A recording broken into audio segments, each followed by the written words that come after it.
Hey, mama. So I talk a lot about how to market without social media and building a social media optional business.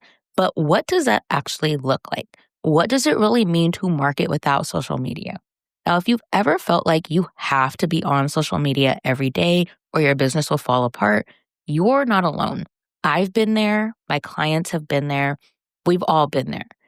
And I have built my business around a different model. I am no longer of the belief that I have to show up daily, create content daily to sign clients. And today I am going to walk you through what this new model is, how I actually run my business, how I market without social media. I'm giving you all the tea on what that looks like and how you can apply this to your own business. All right, let's jump into today's episode. Hey, mama. Welcome to Marketing Without Socials for Moms, the go-to podcast for moms in business who want to stop relying on social media to build their business and build it in a way that fits their current season of life. I'm your host, Andria Singletary, a wife, mama of two, and visibility strategist for moms. Each week, I'm giving you the inside scoop on how to increase your visibility, leads, and sales through podcasting, email marketing, and collaborations. Ready to truly make social media optional in your business? Grab your chai tea latte and let's dive into today's episode. So I want to start this episode off by breaking down why this conversation matters, because it really does as a mom and business owner. Many of us fall into this trap of believing we need to create or publish new content daily to sign clients. The thing is that creating daily content is not realistic as a mom and business owner. Showing up online daily is not a realistic commitment. Sure, they tell us to batch, plan our content, 30 days in advance, and all these other things. But when you're in the thick of motherhood, you can't always do those things. I recently saw a post on Threads where someone was asking this question. She wanted to know how other moms were creating daily content on top of taking care of their kids, keeping the house clean, cooking meals, homeschooling, and the million other responsibilities we have as moms. And what I saw with many of the responses, it was that either they weren't doing that and some of those things, aren't consistently getting done. And then other responses were that they wanted to know the answer too when she found out. And it really just got me thinking about this expectation for mom business owners to create content daily, that it's ridiculous and it's really harmful. I feel like it's kind of, I don't want to say predatory, but I do feel like people do kind of leverage it in that way. It's like, oh, if you're not doing it, you need to come work with me. And it's just not a realistic expectation, especially if you are a mom in business who's a solopreneur, or even if you do have a VA. It's just only so many hours in a day that you can actually dedicate to your business, let alone to marketing and content creation. We have real lives outside of marketing, and content creation cannot be your number one priority in comparison to everything else you have going on. You are still trying to be that present mom, that present wife, trying to take care of your own self, live your actual life, do things you enjoy and everything. And so, no, it's not realistic for you to be on all the time. And this is exactly why I built a social media optional business. And this year alone was just such a great reminder for me as to why I have been spending the last couple of years really leaning into marketing without social media and building a social media optional business. Now, I haven't officially shared this with my community yet, but at the start of this year, my husband and I started the home buying process. And if you've ever bought a home or know someone who has gone through this process, you know that it's exciting, but it's also stressful. And, you have everything from finding the right home to getting, approved for the loan and just all the little things. It's a lot. There's so much to plan out and do and prepare for, and just, it's a lot. So we found our dream home, which is so exciting. And when you listen to this episode, we're actually going to be moving into our home this weekend. We closed on the house today. So the day that this episode dropped is when we closed. and we got our keys. And this process has taken so much of my time and energy since I had to be the one to handle a lot of, what was needed, kind of like being the main point of contact since, my husband's work hours make it so that he's not available during normal business hours. And because this has required more of my time, my energy, my capacity, I had to step back in my marketing. I actually stopped showing up on threads for a couple of months. It was either 2 or 3 months. I honestly can't remember. And then I also took the month of April off for my podcast. Some months I showed up less for my email marketing. I sent less emails or even went like a week or two without sending emails. And I just, overall, I had to step back. I had to do less because I just did not have the time or energy to dedicate to those things. And there are also some months where I didn't do any collaborations. But despite all of that, every month so far this year, I either signed new clients or had current clients move into a different offer. Despite all of that, I brought in new leads monthly, actively growing my email list, getting those people into my funnel, and moving along the customer journey. Even with taking a month off from my podcast in April, I kid you not, I had new listens daily. So even when I couldn't show up online, my marketing system still did its thing.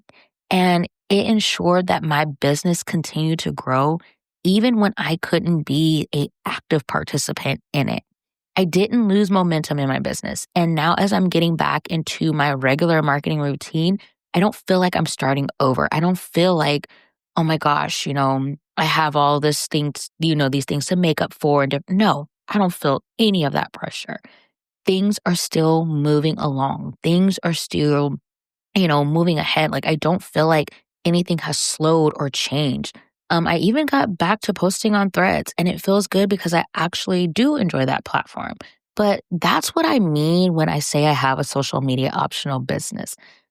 I have a way to continue to build my business even if I can't show up online daily.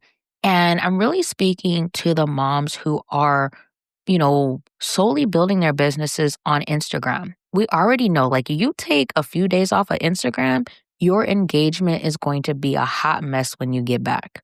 And they penalize you. But these other platforms where I took a step back, so like my podcasts, my emails, even with collaborations, I wasn't penalized. Like things still kept going, things still kept moving. Even when I came back, it wasn't like I saw a dip in anything. I didn't see a dip in my podcast listens. If anything, me coming back, I saw an even like higher increase in my listens. With my email, my community didn't penalize me because I took some time off from writing emails. But I did see a difference with threads. I did see that my engagement was nowhere near what it used to be. And that's the difference between marketing without social media and marketing with social media. Without social media, if you do take a break, you're not going to be penalized when you come back. So, to keep this conversation moving, one of the things I do want to stress here, like when I talk about, making social media optional in your business or marketing without social media. Now, I'm not saying that you need to ditch these social media platforms or be anti social media. Like I just said, I'm active on threads and then I do update my 9 grid every so often. I'm not consistent with it, but I am in the process of working on updating it now. It should be up hopefully by July. I'm not making any promises though, but I'm not telling you to quit social media. What I'm talking about is building a marketing plan that fits your season of life. A marketing plan that doesn't require you to be on to bring in new leads and sign clients. One that doesn't require you to post new content daily. One you can realistically commit to regardless of what's going on in your life. That is what I'm talking about. And relying less on social media and leaning more into marketing platforms outside of social media gives you that. So here's what I mean when I say marketing without social media or building a social media optional business. It's building a system that brings in leads, nurtures those leads, and then sells your offers to them without relying on social media as your main marketing platform. So if somebody comes and listens to my podcast, so most likely they will discover my podcast in a few ways. One, doing a search. So in Google podcast listening apps, they're searching keywords, my podcast will come up. Also too, they may have seen me share about, my podcast on Threads, or if they listen to me be a guest on someone else's podcast, because I always mention, hey, I'm the host of such and such podcast. Like, they're going to find it in one of these ways, or maybe they're already in my world. Maybe they're on my email list and I share about my new episodes each week. They, find my podcast and then they start listening. The content is going to nurture them, but the content is also going to tell them how I can support them. If this is their problem, this is the type of support I can provide in this specific offer. They get all of that listening to my podcast. So that's what I'm talking about, having that system. Or even too, I do a collaboration. People get on my email list. They get nurtured and sold to on my email list, but I also drive them over to the podcast to get nurtured further and get sold to more. So as you can see, this is a system that doesn't require me to be on all the time. Like, even with collaborations, if I'm guesting on a podcast, I just got to show up to record that interview. If I'm speaking at a summit, I just have to record my portion, whether it's me recording with the host or I do something pre-recorded and send it over to the host. Bundles. I just got to set up my offer for the bundle, set up, my sequence for the person to go through after they sign up for my resource. Again, doesn't require me to be on, doesn't require me to post new content daily. So that is what I'm talking about here. When it comes to having a social media optional business, it doesn't mean you stop marketing or that you ghost your audience. I actually recommend for my clients to try to move their social media community over to their email list. So that way, when they do take a break, from social media, well, their community can still connect with them via email. It's really just about building a business rooted in sustainability and planning for the long term. Really looking at, can I realistically do this, to build my business for the next 6 months, year, 5 years? Is this something I can really stick to long term? Not just looking at the here and now. And if the answer is no, it's time to shift things. Now, what a social media optional business will look like will honestly vary from business owner to business owner. That is the beauty of marketing without social media. There is no one size fit all approach. You can literally build it on your terms. You literally get to show up in a way that feels best to you, that feels most aligned to you.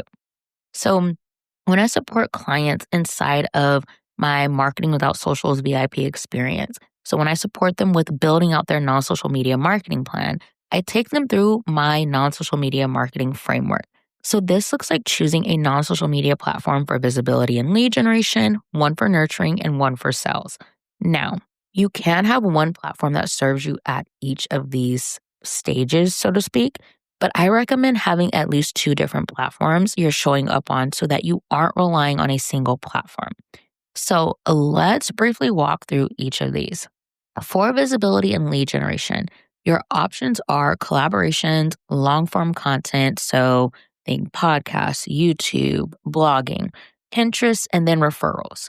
So with the exception of referrals, your goal is to leverage each of these platforms to generate leads and drive them to your email list where you can start nurturing and selling. Collaborations get you in front of new audiences that are already established. When you leverage SEO in your long-form content and SEO with Pinterest, you will attract new people who are actively looking for the solutions you have. Now, referrals are somewhat different because the people may just skip the whole being nurtured thing or anything like that and just immediately book a consult or sign up for your offers because whoever referred them basically sold them on the idea of working with you. But again, that isn't always the case. I've had referrals join my email list, binge my podcast, and then join one of my offers. So that's what it looks like for visibility and lead generation. For nurturing, you have email marketing and long form content. So this is where you can go in, more in depth in your content, encourage your leads to raise their hand in the sense of replying to your email or sending you a DM or emailing you after binging your long form content. This is where you can learn more about the people in your community and what their immediate needs are, as well as invite them to the best offer for them. So, having these one on one conversations and learning more about like what is going on with people, what their actual problem is, and all of that, you then can direct them to the best offer. Based on what you're saying, this offer would be ideal for you because X, Y, and Z, like breaking that down for them. Okay, so for sales, it's the same platforms. Email marketing and long form content are great for sales. Now, mama, I want you to know you need to be selling your offers in your email and in your long form content. Do not beat around the bush when it comes to this. Tell people where and how they can work with you and get the support that they need. I love selling in email and in my podcast content. I even sell in my blogs. Like, I'm going to sell to you because you have a problem and I know I can help you. And what I love about selling in email compared to Instagram stories is that I can see who's clicking the link to go to my sales page and I can follow up with them directly. I can initiate that conversation because clearly they clicked the link for a reason and I can find out what that reason is, whether that's to answer a question they may have or direct them to the best offer for them. You can't do that with Instagram stories. Like, unless somebody actually replies to your story and say, hey, I'm interested in this offer, or initiates a conversation with you, you're not going to know who's clicking the link. So that's the beauty of email marketing. Okay.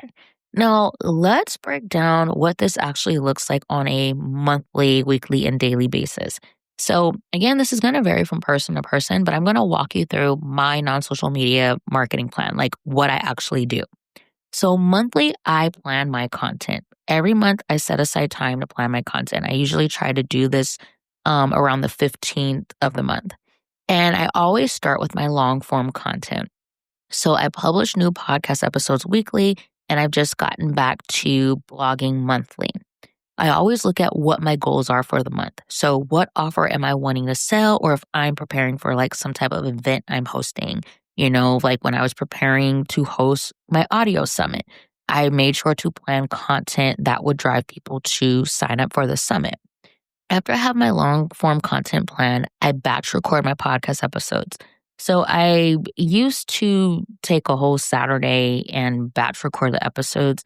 Now I usually break it up over a week. Like, I'll do it in the evening. So I'll do like 1 to 2 episodes one night, and then the next night I'll do another 1 to 2 episodes. Because I'm only doing weekly episodes, so it's like 4 episodes per month. But I batch record my episodes. After I have my long form content planned and the episodes batched, I then plan my email content, which I repurpose some of those from my long form content. And then the rest is usually planned around whatever offer I'm selling. Now, I've recently increased the number of emails I've been sending my list. I'm now up to emailing my list about 5 times per week. And I know that may seem like a lot, but that's what I'm really leaning into right now. So I'm sending more sales emails. And so I break down, in these sales emails, I break down, what my offer is, who this offer is for, answering all of their questions in these individual emails, addressing objections, speaking to their problem, and highlighting, how my offer is the solution. I'm telling stories and just all these different things. But one of the things that I do with my emails is that, like, I'm not just, sending these long emails or sending these, like, boring emails or different things like that. Like, I make my emails engaging. I really speak to the heart of my ideal client, really addressing like what they're currently going through, speaking to those things that maybe they haven't voiced out loud, but the thoughts that are, running through their mind and different things like that, and just really showing them what is possible in all these different things. And so I don't get people, angry because I'm sending more emails and stuff like that. Like, the people who are going to leave, they're going to leave. Like, if it's not for you right now, that's okay. You are more than welcome to unsubscribe. But the people who need it, they're going to stay, get what they need to get, and work with me at some point. But anyways, that's what I've been doing. And then I'm also testing out recreating DM conversations via email. Now, I just started with this and will update you after I've done it for a couple of months. But this was something I wanted to do to really, I guess, kind of spend even less time on Instagram. Like, although my DMs are open and I respond and different things like that, I really wanted to recreate that feeling via email. So, creating these engagement emails where I get my community talking back to me and different things like that. So I'm excited to incorporate that more too. So that's email. I also participate in collaborations almost monthly. I typically slow down a bit during the summer, but actually this summer I haven't really slowed down. I don't think I have anything on the calendar for August, but this month, so June, I did a podcast swap with Allison Hardy, which was so much fun. I participated in a couple of audio summits and participated in a bundle. I also have another audio summit that's going to go live in July. And then this month, I'm also leading a guest training inside of someone else's membership. Now, yes, that's more than 3 collabs. Because like I said, I normally do about 1 to 3 per month. But I did more this month because I had more support with the kids. My mom's off from work right now and she's able to take the kids. So, hey, I'm taking advantage of this time. Now, that's my monthly breakdown. Weekly usually involves me writing emails, but this varies. Sometimes I do batch my emails like I did this month. Like all my emails for this month are already written and scheduled with the exception of one. And I haven't scheduled that yet because I needed to record some video for that one. But there are other times where I will write them weekly, like I will take Monday evening and write them. But I only spend about 15 to 20 minutes on each email. So I'm not spending hours on a single email. Like in 1 hour, I can knock out about 4 emails. So this works out great, especially like, again, I am sending more emails and everything, but I have a clear plan. Like if I already know what I'm going to talk about, I have a clear idea of like how I want, to put this email together and different things like that.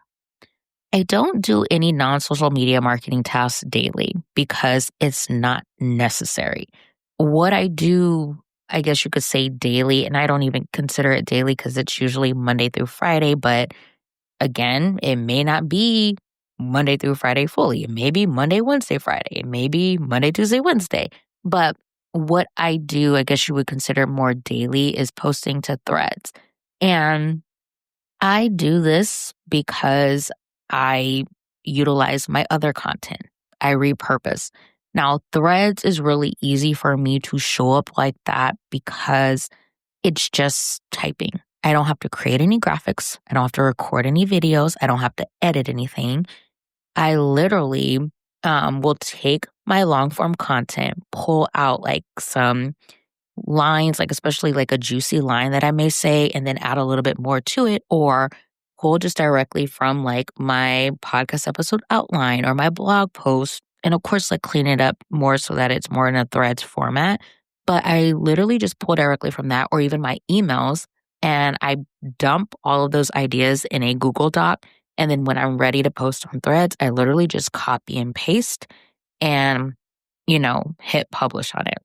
That's it.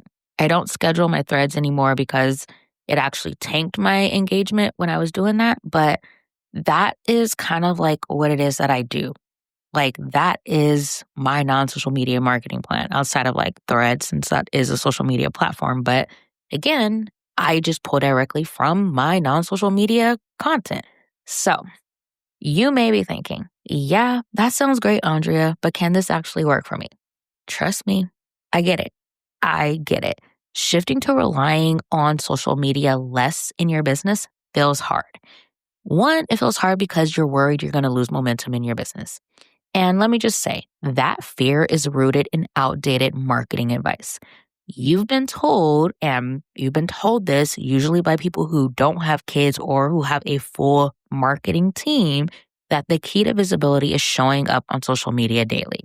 That simply isn't true. And there is a more sustainable way to get visible. I've told you those ways. You won't lose momentum in your business if you show up less on social media. Long form content paired with SEO ensures that the right people find you. And when I say the right people, These are the people who are ready to invest in support. These are the people who are actively looking for a solution because they want to solve this problem like yesterday. Email marketing ensures that your content is ending up in your people's inboxes without the algorithm impacting that. You don't have no issues with the algorithm when it comes to email marketing. Collaborations get you in front of new audiences that are already established. So no, you won't lose momentum in your business. And to give you an example, I had a client who took an entire month off from Instagram.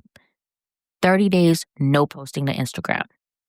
She didn't lose momentum in her business. She actually discovered that she didn't need Instagram to sign clients.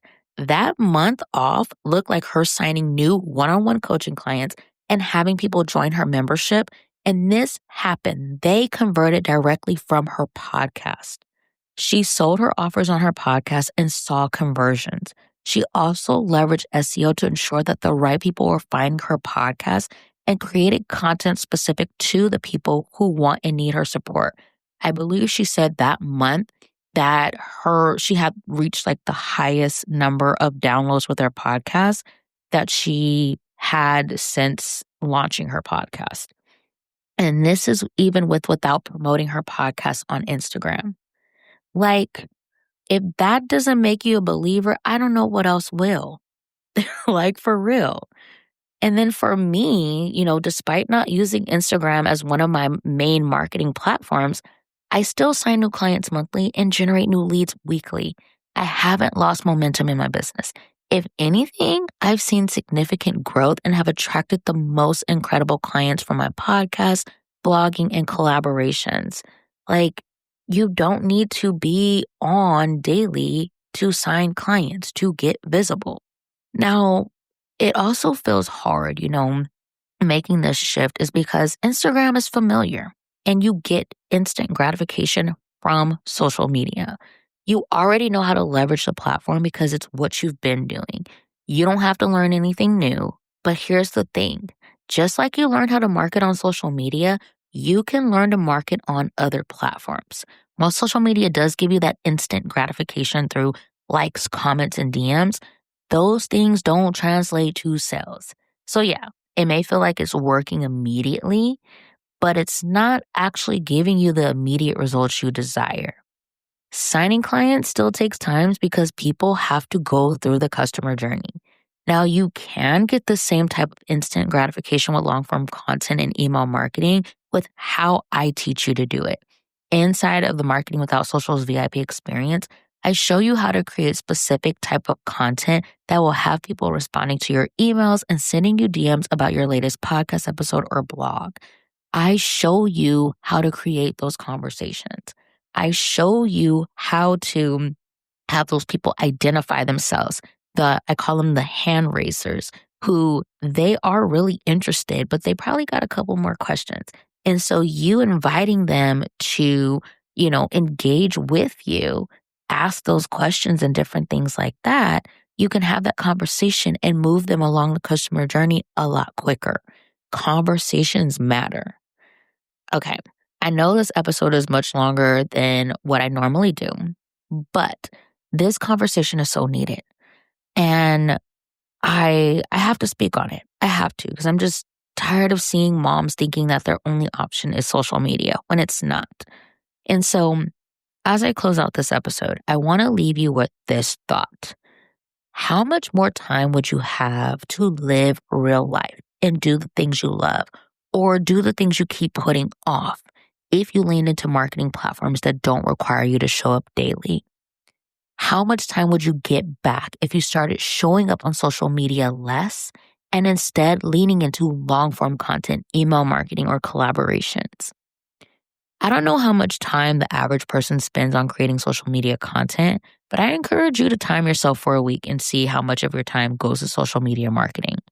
You can use something like Toggle to track it. I want you to get a real picture of how much time you're spending on social media marketing and then decide if that's something you can realistically commit to long-term in your business. Is that something you can maintain when the kids are sick or life is happening, whether that's buying a house or some other life event? If the answer is no, then it's time to build a marketing system for your real life.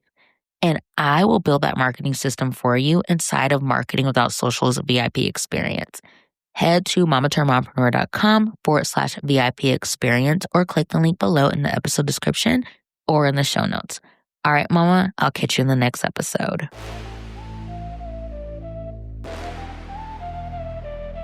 Hey, Mama. Thank you so much for taking time out of your busy day to hang with me. I would love to keep the conversation going. So head to mamaturnedmompreneur.com/marketing without socials to join my email community. I share even more tips and strategies for building a business that doesn't rely on social media and one that fits your current season of life, as well as more behind the scenes of mom and business life. All right, Mama, that's it for today, but I'll catch up with you again next week.